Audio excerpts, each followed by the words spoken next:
Hello students, welcome to Ediora.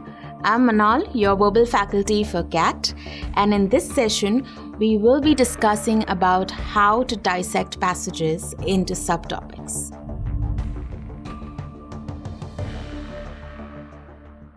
Have you ever read a long, tawdry passage and felt, oh God, this is so boring. If someone could just give me a gist of this passage. I'm sure that most of you who probably aren't reading a lot would have had this thought multiple times. But unfortunately, in CLAT, most of your passages, actually all of your passages, are going to be long and tawdry. So there's no way to navigate that. There's no way to escape the reading part of it. And this is where most students get stuck. Which is why, before you even start understanding CLAT verbal, before we even tackle any of the questions that come in CLAT, it is very important to understand how to read a passage. How to understand the passages, how to break them down mentally into sub-points so that it is easier to deal with it when you go to the question part. In today's lecture, we will be studying about structures and how to dissect passages into subheads. We'll also be looking at the overall tone of the passage, paragraph tones, and change in tones. Now, what do I mean when I talk about tones? The overall tone of a passage refers to the author's overall feeling towards the topic at hand. Let's say the passage is about Stephen Hawking's theory on black holes. In order to assess the overall tone, we need to ask the question, does the author feel positively about Hawking's theory or negatively? Is the author likely to agree with Hawking or disagree with Hawking?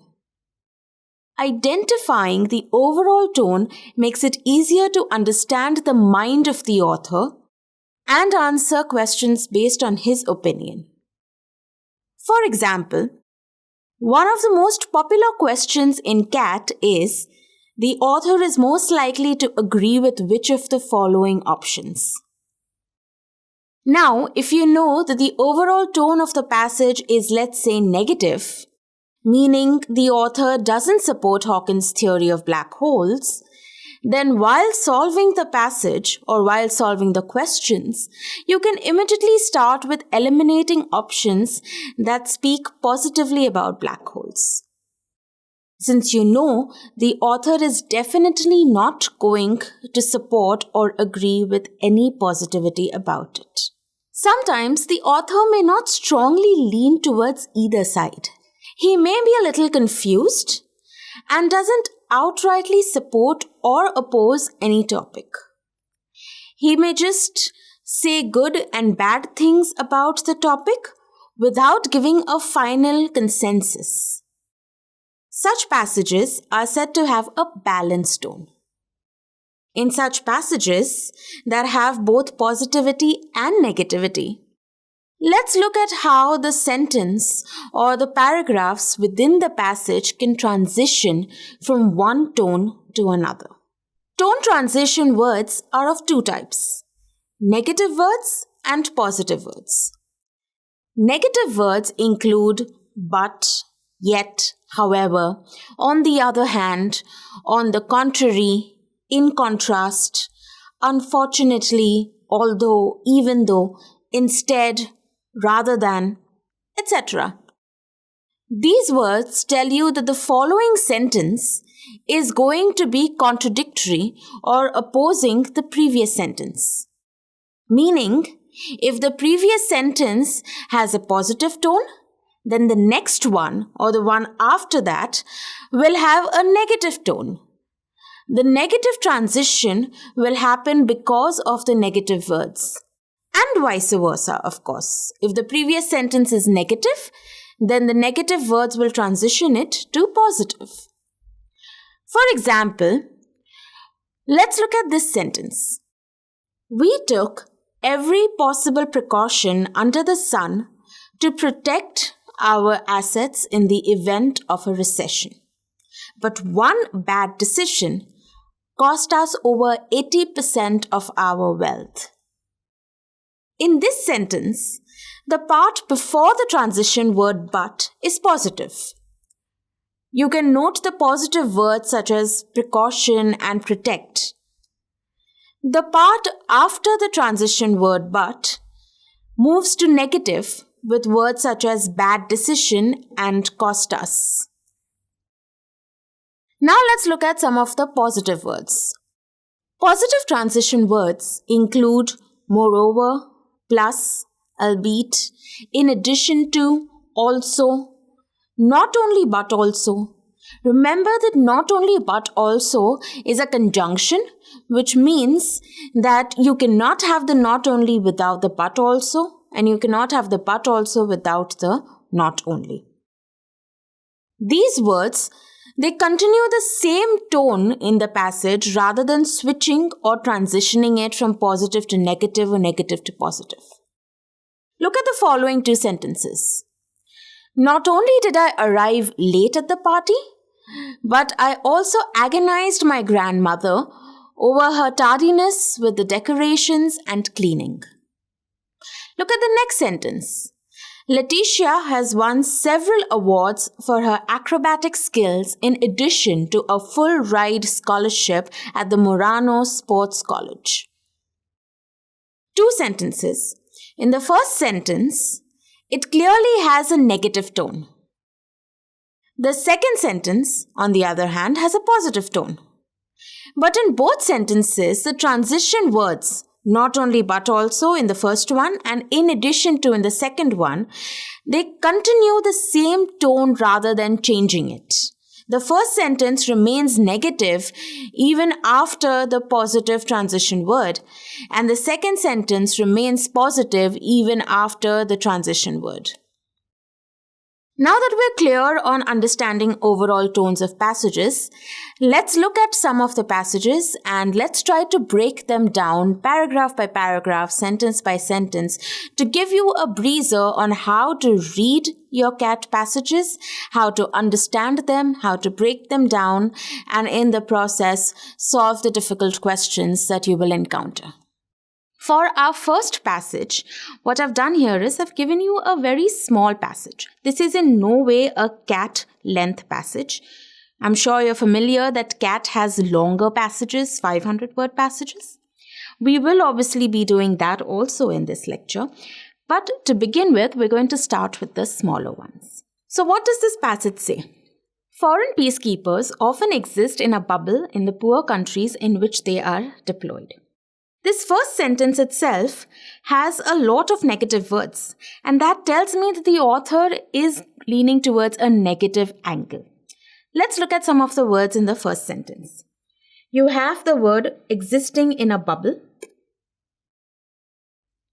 You have the words they live in posh compounds, drive fancy vehicles, and distance themselves from locals. A lot of negative qualities given in the first sentence itself, right? You don't call somebody posh or fancy vehicle and distancing themselves from locals if you're trying to support them. So this is very clearly a negative sentence. Let's move on. This may be partially justified. Now, this is very, very important. Because the minute somebody reads the word justified, you get the feeling that the author is justifying the negativity. And my head, when I read something like this, my head immediately tells me that maybe the author is positive eventually. If he is justifying it, sure, he might be positive. But don't be so quick to make your opinion. Let's read further. Partially justified as they are outsiders, living in constant fear, performing a job that is emotionally draining. So they have a fear, yes. And of course, the job itself is emotionally draining. These are great justifications. Moving on. We have the classic transitionary word here, which is the word but. We just discussed the word but in negative words, right? What does a negative word do? It helps tell you that the passage is negative, or at least the sentence which is following the negative word is leaning towards a negative angle. But they are often despised. Despised means that they are hated or They are abhorred, a better word for despised, by the locals, and many would like them to leave. So the locals do not like them. The locals obviously want them to get out of their country. Even though these people have come there to maintain peace, they're not very welcomed.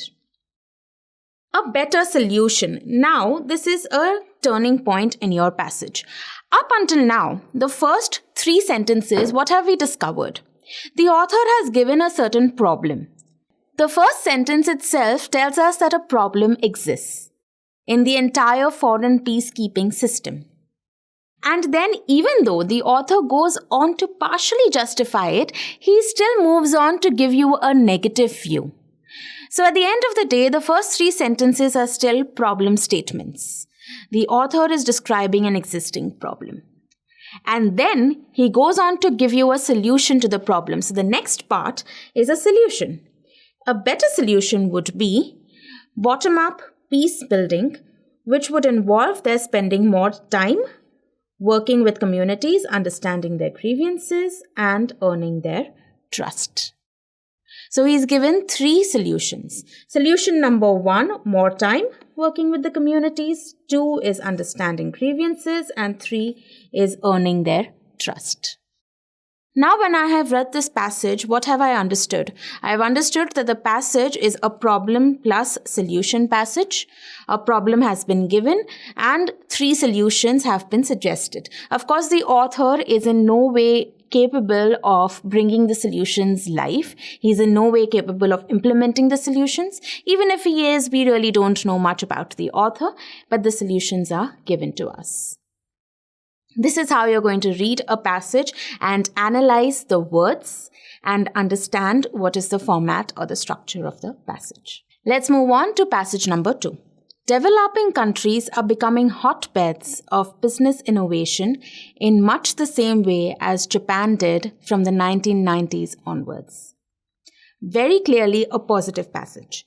So many positive words here. Hotbeds of innovation.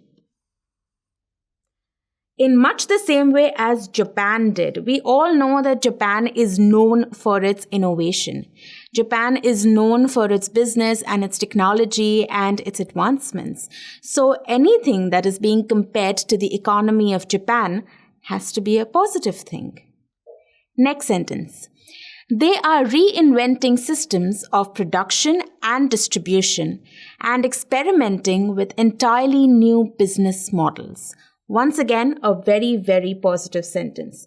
Reinventing systems, experimenting with new business models. Now the next sentence, the author is asking a question. He's asking, why are countries that were until recently associated with cheap hands now becoming leaders in innovation? It's a question. First of all, let's dissect the question. What do you mean by cheap hands? Does that mean that your hands are being sold in the market for a very cheap price? Obviously not. In economic terms, cheap hands means cheap labor. If you all have studied history, then you know that countries like India, China, Philippines, Bangladesh, at one point acted as cheap labor for colonizers from UK, France, and various European countries. This is the question that the author is asking, that how did countries that were once developing, that were once cheap labor for big colonies, now creating so much of innovation and so much of business? How is it possible? That's an important question that the author is asking. And then in the very next line, he goes on to give you an answer to that. He does not leave the question hanging. He answers it by saying, driven by a mixture of ambition and fear, they are relentlessly climbing up the value chain. Ambition and fear. Ambition in what sense? Obviously, we've been developing countries for so long. We do have an ambition to become more advanced. We compare ourselves with the United States, with Canada, with UK.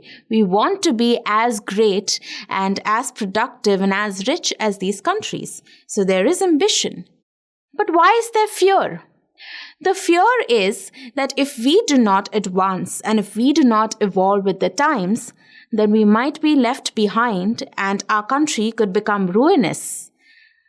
For example, some of the countries in Africa, like Somalia, Cote d'Ivoire, Sierra Leone, Senegal, they have been left behind in the production and in the international economic scale. And we do not want to go to that point, which is why we have fear. And these two factors, ambition and fear, they have relentlessly motivated us to climb up the value chain. The next sentence also acts as a justification or as an answer to the question the author asked. Emerging market champions have not only proved highly competitive in their own backyards, they are also going global themselves. What does that mean? That we are not just producing and developing and moving forward locally, not just in our own countries, but we are also manufacturing and selling abroad. We are not just a self-reliant economy, but a global economy.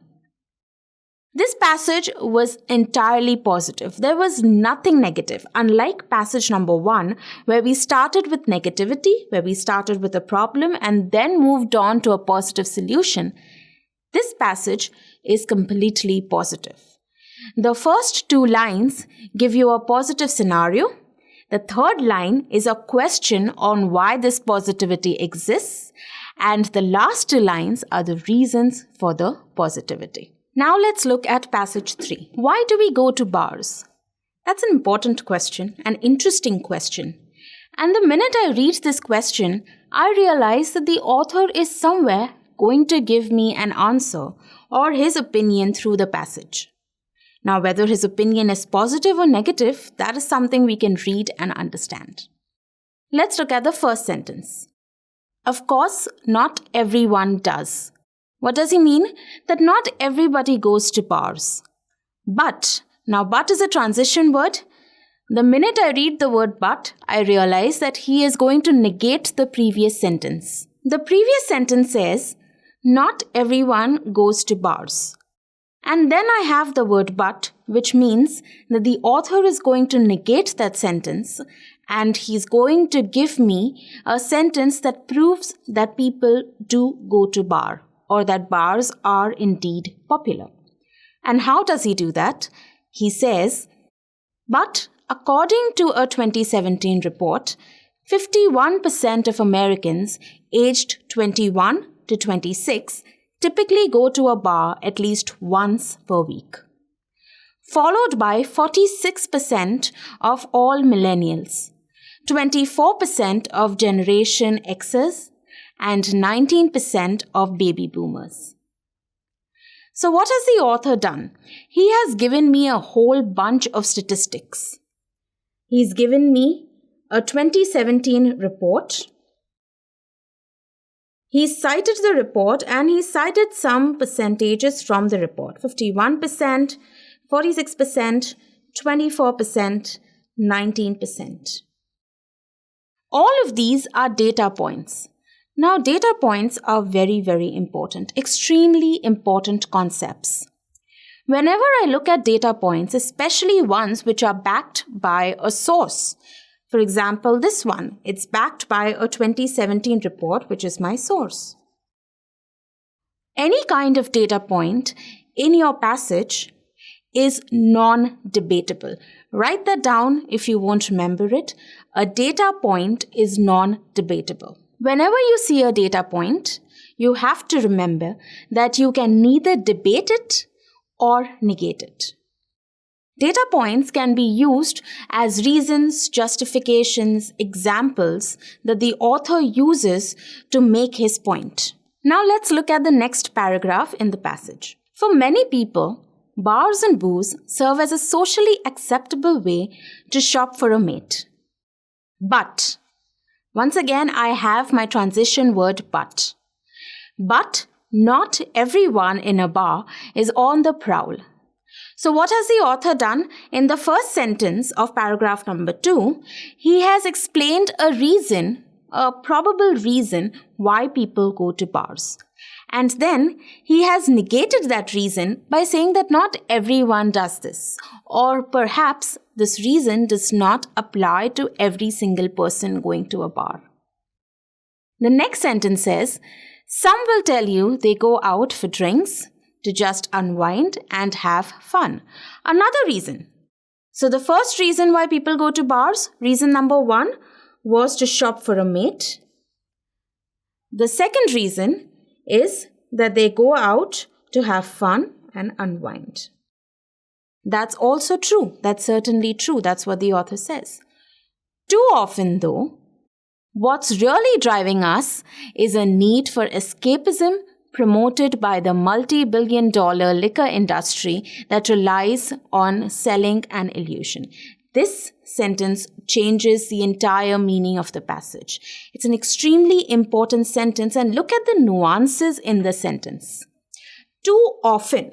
The word often tells me that of the 3 reasons the author has given for visiting bars, finding a mate, having fun, and the third one being escapism.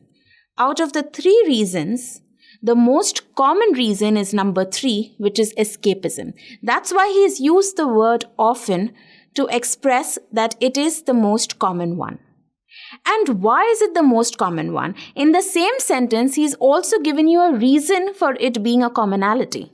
The reason being that the multi-billion-dollar liquor industry is promoting an illusion. So our third reason, escapism, is not just promoted by the liquor industry, but the author, in very strong words, has also told us that he is against the industry. And what kind of words has he used to tell us that he's against it? The words multi-billion-dollar, which has been used as an indirect taunt at the industry, and the words selling an illusion. When you say that somebody is selling you an illusion is something that is fake, something that does not exist. And when you say that someone's selling you something that is fake, it means that they are scamsters, they are liars.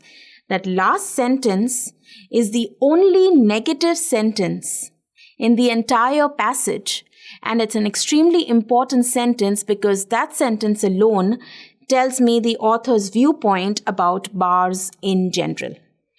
Right at the beginning of the passage, when he asked the question, why do people go to bars? It was not just to give reasons. We may think that he just wanted to give us reasons or just list reason number 1, reason number 2, reason number 3, but that was not his goal. His eventual goal was to throw dirt at the liquor industry, was to tell you that the liquor industry is the one at fault. So you see how one sentence can change the entire meaning of a passage and why it is important to dissect paragraphs, understand the passage, look at every single word, and get to know the gist of what the author is trying to say. Let's get to passage number 4. This is an interesting passage. It's long, but quite easy to understand because it has a lot of markers that we'll be looking at. Let's start with sentence 1. Historians remain divided over the role of banks in facilitating economic growth in the United States in the late 18th and 19th centuries. A very long sentence and can seem a little intimidating when you're reading a passage. But this sentence has a lot of markers. Marker number 1, remain divided. That's an important thing to note because the minute I read the word divided, I realize that there are going to be at least 2 opinions expressed in this passage. Otherwise, what's the point of saying that someone's divided if there is only one opinion, right? Now, let's move forward. We start with the first opinion, some scholars. So some scholars, they contend that banks played a minor role. This is opinion number 1. That banks have only played a minor role in facilitating the economic growth. And what kind of minor role? That has been explained in the very next sentence. Financial institutions appeared only after the economy had begun to develop, and once organized, they followed conservative lending practices. by providing aid only to established commercial enterprises and shunning those, such as manufacturing and transportation, that were more uncertain and capital intensive. Now, what is this sentence telling us? It's a long passage, long sentence. It's telling me how banks played a very minor role in the economic development. Outright, the scholars say that the banks, they only had a role once the economy had started developing. And once it had started developing, they were very choosy about who they were providing credit to. Only the bigger institutions, the ones which were already established, were given credit, quite likely on the grounds of nepotism or favoritism. And the smaller institutions, or what we call today startups, they had no interest received from any bank. Why? Because these smaller institutions or startups, they were uncertain, as we all know, and capital intensive. They required a lot of money and they had higher risk. Now let's get to the second point, or the second opinion. The next paragraph says a growing number of historians argue. Growing number. The word growing is very important here. It means that the second opinion actually has more contenders than the first opinion. Note that the first opinion had some contenders, whereas the second opinion has growing number of contenders. So this is a more popular opinion. The growing number of historians argue in contrast. We've studied the word in contrast in the transition words. We learned that in contrast is a negative word, which means that it will change the tone of the passage. So when the previous paragraph was giving me the first opinion, the second paragraph, by introducing the transition word in contrast, is giving you an opposite opinion. What is the opposite opinion? The opinion is that banks were crucial in transforming the early economy. Crucial. The first opinion said they had a minor role. The second one says they were crucial. When state legislators began granting more bank charters in the 1790s and early 1800s, the supply of credit rose accordingly. Supply of credit means lending money. You will remember in the first paragraph, the first opinion was that banks did not lend money easily. And here in paragraph 2, the second opinion is that supply of credit rose. You can see contrasting opinions. Moving on.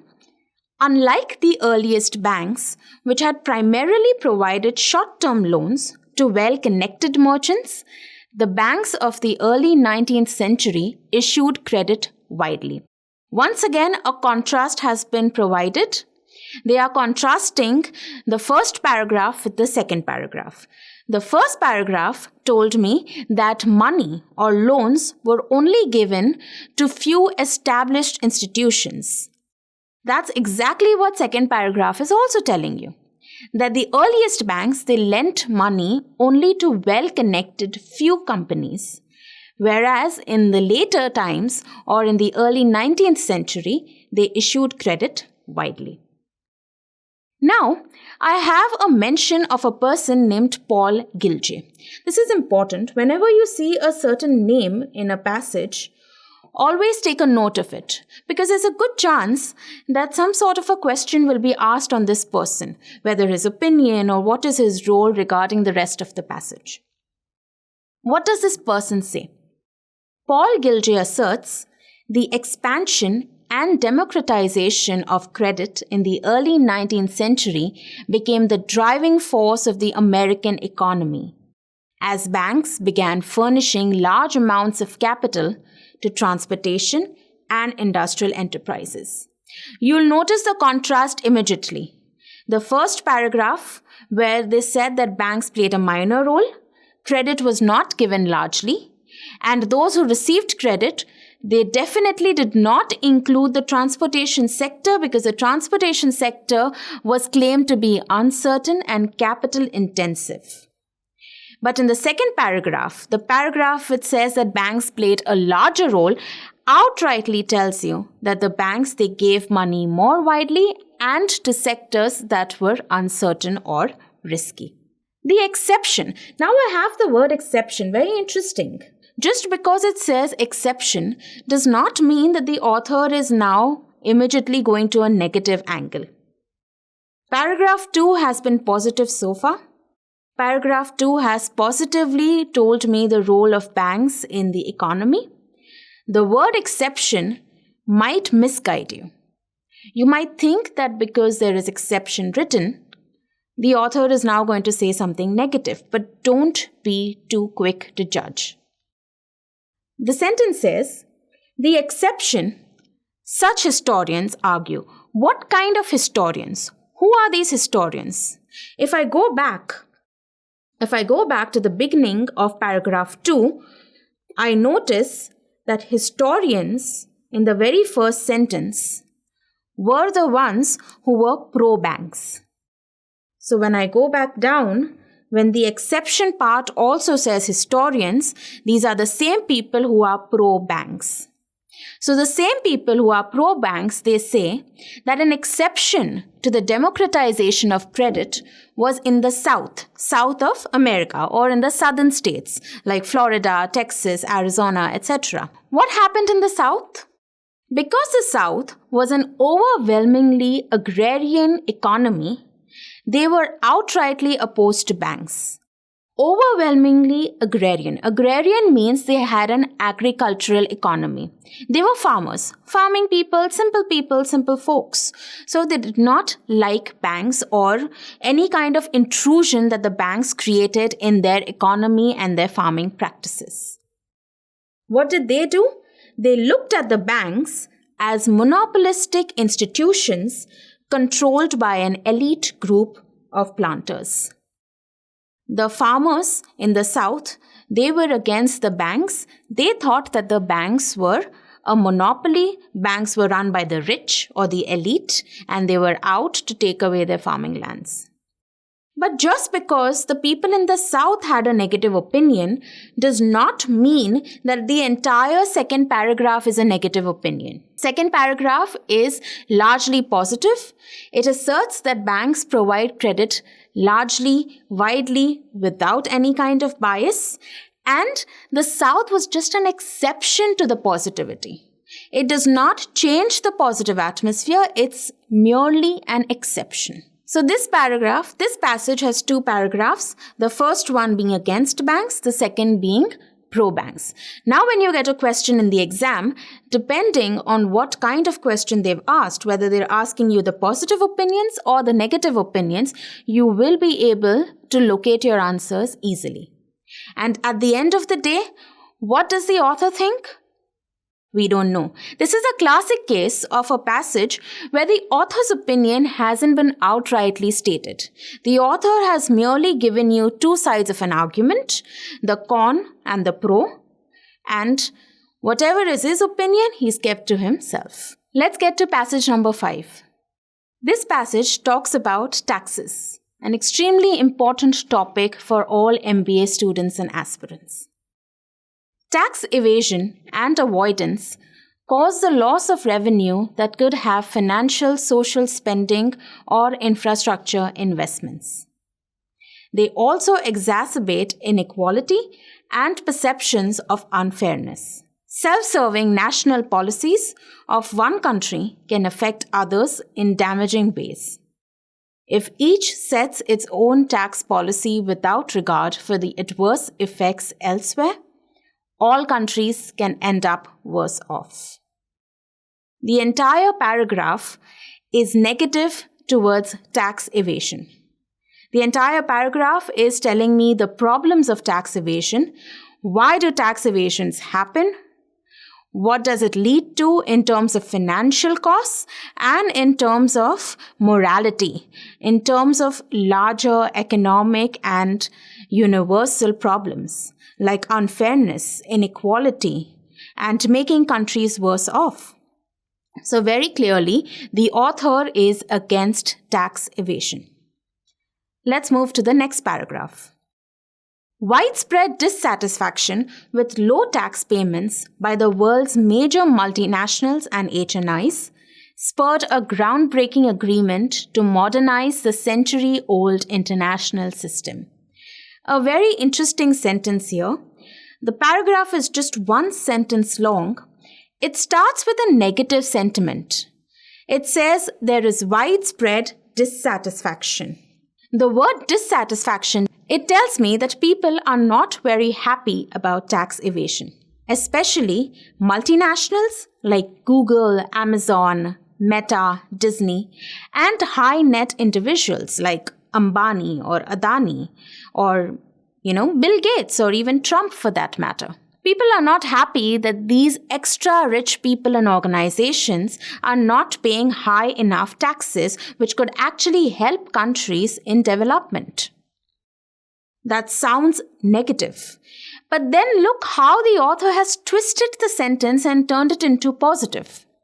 The author says that this dissatisfaction has led to a positive outcome. It had spurred a groundbreaking agreement to modernize the century-old international system. The word groundbreaking agreement tells you that the author supports the agreement.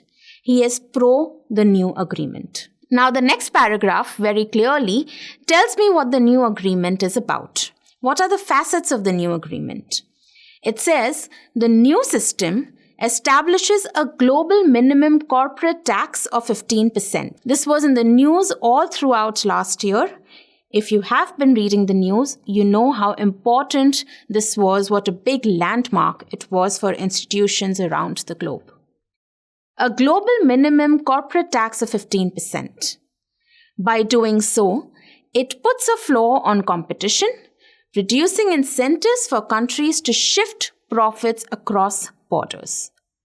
Because what used to happen initially is that, let's say, if India is charging a 30% tax rate on corporates, as a person running a company, I want to think, how can I reduce my tax burden? I look for countries where their taxes are much lower, like UAE, which has a no tax policy, or some other countries in Latin America, or let's say Switzerland. A lot of companies and a lot of high net individuals, they have their money stored away through Hawala routes in Swiss accounts. We all know about that, right? But with this new system, what has happened is that even if I shift my profits or my income to another tax-free country, that does not mean I can evade taxes. It does not pardon me from my tax because the 15% is now a global minimum, which means no matter whichever country you're doing business in, no matter whichever country your money comes into, you will still have to pay a minimum 15% tax. The next sentence. The agreement also says that a portion of multinationals' profits must be taxed where the firm's goods or services are used or consumed. This means that tech companies can be taxed where their customers are located, even if their employees are far away from the customer base. So let's say Meta or Facebook or Instagram for that matter, the same company of course. Let's say if their consumers are in India, 1 billion people running WhatsApp in India, which is a product of Meta, Meta will have to pay taxes in India because that is where the consumers are. So what happens is, even though Meta's employees are based out of the US, they're based out of, different countries in America, the company will still have to pay tax in the country where the goods are being supplied. The next sentence, in a world where digital commerce is now commonplace, this is a welcome development. Why the focus on digital commerce? Because a lot of multinationals like Amazon, Myntra, Alibaba, they're selling goods across the globe. So if their own country has a low tax rate or a zero tax rate, that does not mean that they can completely evade taxes. And this is very, very important in a digital world, or the world that is moving so fast that you can deliver products across the globe in just a day. Let's look at the next paragraph. And much like corporations, the taxation of individuals, especially the wealthiest, like your Adani or Trump, also requires coordination across borders. Now, before I move ahead with this paragraph, what do I realize? I realized there was a switch. The previous paragraph was talking about corporations specifically. It was specifically talking about minimum corporate tax, about multinational profits. The entire paragraph was about taxing corporations. But the paragraph after that is talking about taxing individuals or high net individuals, HNIs. So that's how I understand the distinction between the two paragraphs. What does the next sentence say? Recent leaks of documents such as the Panama Papers and Paradise Papers revealed a massive stock of offshore wealth and widespread tax loopholes. This sentence is a data point. Remember we studied data points in the previous passages? A data point is any piece of information that comes from sources, credible sources, any issue or any incident that has happened in the past, and they are non-debatable. We all know about the entire Panama Papers controversy. You cannot debate that. You cannot negate the existence of that controversy. This data point has been used by the author to support his previous sentence that taxation on individuals is also important. The last sentence reads, and with the rise of digital assets such as your NFTs and your cryptocurrencies, which are very popular these days, with the rise of digital assets that allow for even greater anonymity, the sharing of financial information across the globe is becoming more and more vital. So what is the entire point that the author has given? If I look at the 3 paragraphs or the 4 paragraphs of this passage, the author very clearly starts with a problem statement. The problem being that tax evasion is a huge issue that needs to be dealt with. He talks about the consequences of tax issues. Then he starts the next paragraph by introducing a welcome move, which is the new agreement. And then the next 2 paragraphs individually talk about taxation on corporations and then taxation on individuals. That's how we've broken down our passage. And the last 2 paragraphs, they talk individually about taxation on corporations and taxation on individuals. That's how we break down our passage.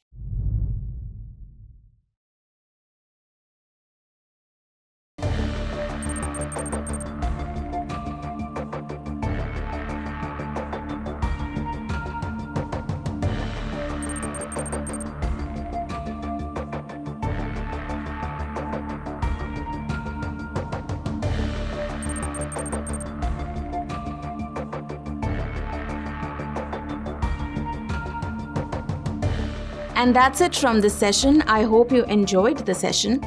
This is me, Manaal, signing off for now. Until we meet again, keep watching, keep learning, Ediora. Thank you.